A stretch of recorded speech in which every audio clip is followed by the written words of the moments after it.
assalamu alaikum bukil smart channel fe beltanam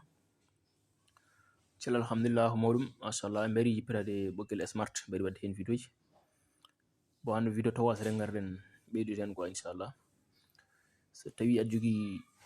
compte wave ad jogi na khalis yidi ala compte ma orange money ala haydara yidi wadde hen dépôt adonki danjene bedirra dépôt quoi surtout côté fourto gadi orange money joni debi sattu ton seede wo voilà bon wala kadi so tawi aɗa jogui orange money ma halis aɗa yiɗi wattude compte ma wave bon hol ɗum wonirta quoi joni a yaade barre de recherche google barre de recherche rek mboɗa jogade fof après binda my touch point nanɗo wari dow ɗo après ɓoƴa ɗum quoi voilà so ari warde dani joni noon ɓoƴa ACT nanɗo henne voilà joni noon an wona jiɗɗa ko ittude halis ma aɗa watta ɗum e wave tawi koye wave jiɗɗa ittude mbatta ɗum e compte ma orange money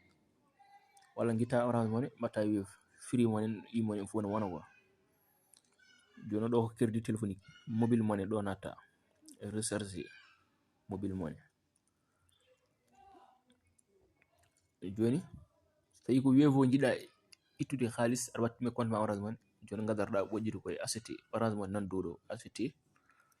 ɓoƴa ɗon joni noon so ari ɗo mbaɗa ɗo numéro téléphone ma 77 93 75 voilà joni mbaɗa ɗo halis o no foti mbaɗen exemple sino 500 adresse email mbasa wadde goppira noon jarani mbaɗa ɗo coché direct mbaɗa suivant voilà joni so ɗo so ari joni ƴeewa holon opérateur jiɗɗa wadde transfert o tawi ko wave jiɗɗa ɓiya wave free money e-money fof ni joni enen ko mbaɗen exemple wave ɓoƴƴani natani wave joni mbaɗa ɗo numéro téléphone ma voilà ayi après ɓoƴƴa ɗo je ne suis pas un robot mbaɗa validé voilà ayi joni mbaɗa hen empreinte ma walla code ma a waɗi hen code ma ayi joni confirmé nen confirmé so tawi a ɓoƴƴi confirmé tan ara direct voilà affaire waɗi confirmé quoi joni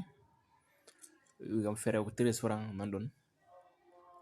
le 24 8e mois 2022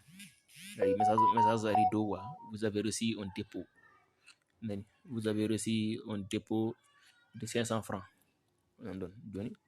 500 ummi mais compte wave faye orange money voilà wonno rek